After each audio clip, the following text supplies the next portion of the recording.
నమస్తే welcome to our channel నేను సిరి జగన్మోహన్ రెడ్డి గారు ప్రముఖ ఇంగ్లీష్ ఛానల్తోని ఒక ఒప్పందం అయితే కుదుర్చుకున్నారని చెప్పి తెలుస్తుంది.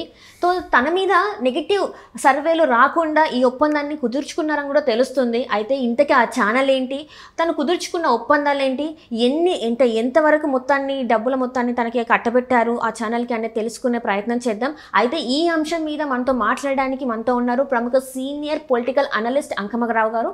నమస్కారం సార్. నమస్తే శ్రీ గారు.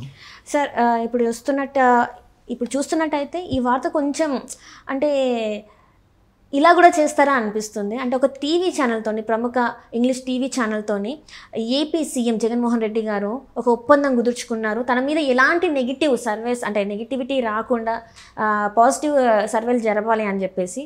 ఇందులో వాస్తవం ఉందా, లేకపోతే ఇది ఒక ఏమంటారు సోషల్ మీడియాలో వచ్చిన వార్త అంటారా?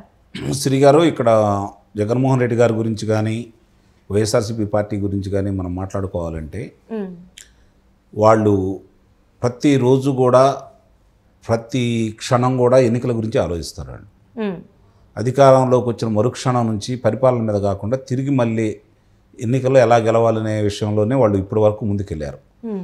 అది మిగిలిన రాజకీయ పార్టీలు ఎవరు ఇప్పుడు ఇట్లా చేయలే. తొలిసారిగా అలాంటి సరికొత్త ప్రయోగం చేస్తూ ముందుకెళ్తున్న వ్యక్తి మాత్రం జగన్మోహన్ రెడ్డి గారు. అందులో ఎలాంటి సందేహం కూడా లేదు. ఇప్పుడు అలవిగాని విధంగా అతని మీద తిరిగి కోలుకోలేని విధంగా వ్యతిరేకత ఉంది కాబట్టి ఈరోజు అతను ఏది చేసినా కూడా తిరిగి అతనికి ఎదురు దెబ్బలు తగులుతున్నాయి. కానీ అతను వచ్చిన తొలి రోజు నుంచి కూడా పరిపాలన సాగటం అనేది ఒక ఎత్తుగా చూసుకొని అతను ఏకాడికి కూడా పరిపాలన మీద కానీ దీని మీద కానీ దృష్టి పెట్టుకోకుండా తన ఆర్థిక వనరులు, తన పార్టీ వాళ్ళకి ఆర్థికంగా ఎలా మేలు చేయాలనే తలంపుతోటి ముందుకెళ్తూ, అలాగే ఎన్నికల రణక్షేత్రానికి 5 సంవత్సరాల తర్వాత కూడా ఎలా చేయాలి అనే దాని గురించి ఒక ప్రణాళికాబద్ధంగా ముందుకెళ్ళడం కూడా జరిగింది. కాకపోతే అతను అనుకున్న విధానం ఎక్కడ ఎదురు తిరిగింది అంటే 150 స్థానాలు మనకిచ్చారు. ఇక తెలుగుదేశం పార్టీ అనేది కోలుకోదు. తెలుగుదేశం పార్టీ నాయకులు, శ్రేణులు అందరూ కూడా మనం భయపెడితే వాళ్ళందరూ వచ్చి మన పార్టీలో చేరతారు, ఇక ఆ పార్టీ అనేది ఉండదు అని చెప్పని భావించారు.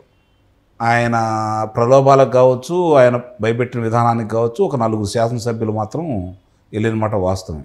అది సహజంగా ఏ పార్టీలో ఇప్పుడు జరుగుతున్నాయి. కొత్తగా ఆ పార్టీ గురించి ఈ పార్టీ గురించి వాళ్ళకు సిద్ధాంతాలు ఉన్నాయని మనం మాట్లాడుకోవాల్సిన అవసరం లేదు. కాబట్టి ఒక 4 వెళ్ళిన తర్వాత కొంత వీళ్ళు మేలుకొన్న మాట వాస్తవమే తెలుగుదేశం పార్టీ వాళ్ళు. కానీ ప్రజల్లో ఈ పరిపాలన మీద వచ్చిన వ్యతిరేకత చూసి మిగిలిన వాళ్ళు ఆగిపోయారు. ఆ పార్టీకి మొగ్గు చూపే ఆలోచన మాత్రం చేయలేదు. అలాగే ప్రజలు కూడా ఇతను పరిపాలన చేయట్లేదు, ఇతను సంపాదన మీద దృష్టి ఉంది, అలాగే మన వనరులన్నీ దోచుకుంటున్నాడు, మనకు వచ్చిన అవకాశాలను కూడా ఈయన లాగేసుకుంటున్నాడు, ఆయన ఒక్కడు తప్ప ఇంకెవరు బాగుపడే పరిస్థితి లేదనే విషయం ప్రజలకు అర్థమైపోయింది. తర్వాత ప్రజావేదికను కూల్చడం ద్వారా ఆయన ఓ సందేశం ఇచ్చాడు. అలాగే తెలుగుదేశం పార్టీ నాయకుల్ని నిర్బంధించేసి అచ్చెన్నాయుడు గారు కావచ్చు, కొల్లు రవీంద్ర గారు కావచ్చు, ప్రభాకర్ అక్కడ ఉన్నటువంటి ఇక ఒకళ్ళు కాదులేండి, వీళ్ళంతా ప్రతి నాయకుడికి అంటే జేసీ ప్రభాకర్ రెడ్డి గారు, చింతమనేని ప్రభాకర్ గారు, దులిపాళ్ళ నరేంద్ర కుమార్ గారు, ఒక్కొక్కళ్ళని చూసుకుంటా ఉంటే వాళ్ళని ఇబ్బంది పెట్టిన విధానం చూసిన తర్వాత మిగిలిన వాళ్ళందరూ భయపెట్టాలని చూశారు. అలాగే సామాన్య కార్యకర్తలు కొంతమందిని హతమార్చడం ద్వారా ఆ విధమైన భయాన్ని వాళ్ళు ప్రవేశపెట్టారు. అలాగే స్థానిక సంస్థల ఎన్నికల్లో వాళ్ళు అధికార గణాన్ని అడ్డం పెట్టుకొని, రక్షా ఓట్లను అడ్డం పెట్టుకొని వాళ్ళు చేసిన నిర్వాహకం అమ్మో రేపు భవిష్యత్తులో మామూలుగా జరిగే ఈ సారస్వత ఎన్నికలకు కూడా ఇలానే చేస్తారేమో అనే అభిప్రాయాన్ని కలగజేయటం మాత్రం వాళ్ళు విజయవంతం అయ్యారు. అంటే అట్లా వాళ్ళు ప్రణాళిక రచించుకుంటూ వెళ్ళిపోయారు. అభివృద్ధి గురించి కాకుండా, ప్రజల అవసరాల గురించి కాకుండా, ప్రజల్ని వాళ్ళు ఆర్థికంగా వాళ్ళ కాళ్ళ మీద వాళ్ళు నిలబడితే మన మాట వినరు. చంద్రబాబు నాయుడు గారు ఎంత చేస్తే ఆయన ఓడించిన వాళ్ళు రేపు పొద్దున మనం చేస్తే మాత్రం ఓడిస్తారా, కాబట్టి వాళ్ళని భయపెట్టాలి, ప్రలోభ పెట్టాలి, ఈ రెండే నమ్ముకొని వాళ్ళు ముందుకెళ్ళారు. ఎవరు ఏం చేసినా, ఎవరు ఎదురు తిరిగినా కూడా ఇదే పందాన్ని ఎంచుకున్నారు. కాబట్టి వాళ్ళు నిత్యం రాజకీయం చేసుకుంటారని వెళ్తూ ఉన్నారు. అలాంటి క్రమంలో వాళ్ళకు వ్యతిరేకంగా వార్తలు వచ్చే ప్రసార మాధ్యమాలు కావచ్చు, పత్రికలు కావచ్చు, పక్షపత్రికలు కావచ్చు, మాసపత్రికలు కావచ్చు, వాళ్ళన్నింటినీ చూసుకొని నయానా భయానా వాళ్ళకి ఏ విధంగా అయితే ఈరోజు కూడా ఇవి కూడా స్వతంత్రంగానో లేకపోతే ప్రజల కోసం పనిచేసి అతి కొద్ది కనపడతా ఉన్నాయి. మిగిలినవన్నీ కూడా వ్యాపార దృక్పథంలో ఉన్నాయి కాబట్టి వాళ్ళకు కూడా డబ్బే పరమావిధి కాబట్టి అలాంటి వాళ్ళకి మచ్చిక చేసుకుంటున్నారు వాళ్ళు. అలాంటి విషయంలో ముందంజలో ఉన్నారు. ఈ మధ్య ఢిల్లీ స్థాయి నాయకులు కొంతమంది చెప్పిన విధానం, న్యాయమూర్తుల్లో కూడా కొంతమంది చేసిన విధానం వాళ్ళకి అంటే పత్రికల్లో కూడా వచ్చినాయి, అందరూ చూస్తూనే ఉన్నారు, చాలా ఆశ్చర్యపోయారంట. అంటే డబ్బుతోటి ఇట్లాంటి కార్యక్రమాలు చేయొచ్చా, అంటే ప్రలోభ పెట్టడానికి డబ్బుని అంతగా వెరజూపుతున్నారా, అంత ధనం ఆంధ్ర రాష్ట్రం దగ్గర ఉందా, ఈ నాయకుల దగ్గర ఉందా, ఆశ్చర్యపోయారంట వాళ్ళు. అంటే ఆ విధంగా ఈరోజు ప్రజల అవసరాలని, నాయకుల అవసరాలని, అలాగే ఉద్యోగస్తుల వాళ్ళ యొక్క అవసరాలను గుర్తించేసి వాళ్ళ ఆలోచనల విధానంగా వాళ్ళు ఎవరు ఏ విధంగా ఏ కార్యక్రమాలకైతే లొంగుతారో అలాంటి కార్యక్రమాలను చేసుకుంటూ ఫక్తు రాజకీయ వ్యాపార పార్టీగా వైఎస్ఆర్సీపీ పార్టీ ముందుకెళ్తుంది. ఆ విషయంలో మాత్రం జగన్మోహన్ రెడ్డి గారిని అభినందించాలి. అంటే ఇప్పుడు చూస్తుంటే ఈ ఛానల్ మీద అంటే ఈ ఛానల్ ఏంటి, ఈ ఛానల్ మీద ఒక భారీ మొత్తాన్ని అయితే ఇన్వెస్ట్ చేశారు ఈ సర్వేలు రాకుండా, నెగిటివ్ సర్వేలు రాకుండా అని. ఇంతకది ఏ ఛానల్ ఎందుకు ఇంత మొత్తాన్ని అంటే తను చేసేది అంటే ఒక న్యూస్ ఛానల్ అంటే ప్రజలకి నిజం తెలియాలి, ఎవరు మంచి ఎవరు చెడు అని తెలిపేది కాకుండా ఇలా డబ్బులకి ఆశపడి తనకు ఒక పాజిటివ్ సర్వే ఇవ్వడం ఇది ఎంతవరకు అంటే ఇప్పుడు జగన్మోహన్ చేసిన అది తప్పు అనుకోవాలా, లేకపోతే ఈ ఛానల్ చేసేది తప్పు అనుకోవాలా సార్? ఇద్దరు చేసేది తప్పు కాదు. అదేలా సార్? అవును, ఈయన రాజకీయం కోసం ఈయన చేసుకుంటాడు. ఎవరైనా సరే ఎదురు పార్టీ వాళ్ళు గెలవాలని కోరుకోడు కదా. తన రాజకీయం కోసం ఆటంకాలు ఎదురైతే తొలగించుకుంటూ ముందుకెళ్ళటమే రాజకీయ పార్టీ యొక్క లక్షణం. ఆ విషయం అందుకే నేను అన్నాను, ఆ విషయంలో జగన్మోహన్ రెడ్డి గారు అభినందనీయుడు, అందుట్లో సందేహం లేదు. వాళ్ళు కూడా తప్పెలా అవుతుంది? వాళ్ళు జేబులో పెట్టుకుంటే జనం ఏమైనా వింటున్నారా?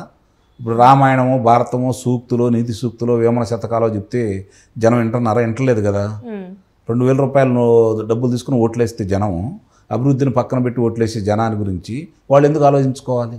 వాళ్ళు వ్యాపార దృక్పథం, వాళ్ళు మనుగడ సాగించుకోవాలి కదా. మనుగడ సాగించుకోవాలి అంటే వాళ్ళ వ్యాపారం ముందుకు వెళ్ళాలి అంటే వాళ్ళకున్న ఆస్తులు అమ్ముకొని వ్యాపారం చేయాల్సిన అవసరం లేదు కదా. ఇలాంటి అవకాశాలు ప్రచారం కోసమే కదా ఇప్పుడు ఏ పార్టీ అయినా ఉంటుంది. ఆ ప్రచారంలో వ్యతిరేకమైన ప్రచారం చేయకుండా ఉండడం కోసం వాళ్ళు డబ్బులు ఇస్తున్నారు. ప్రచారం చేసినా డబ్బులు ఇస్తారు, వ్యతిరేకంగా లేకుండా ఉండడానికి కూడా డబ్బులు ఇస్తారు. ఇక్కడ 2 రకాలు ఉంటాయి కదా. అలాంటి అవకాశాలు వాళ్ళు వచ్చినప్పుడు ఎందుకు వదులుకుంటారు? నీతి నియమాల గురించి ఆలోచించుకుంటే ఇన్ని పత్రికలు పుంకాలుగా రావాల్సిన అవసరం లేదు కదా, ఇన్ని ప్రసార మాధ్యమాలు రావాల్సిన అవసరం లేదు కదా. ఎందుకు వస్తున్నాయి? వీళ్ళందరూ ఎవరి కోసం పోరాటం చేస్తున్నారు?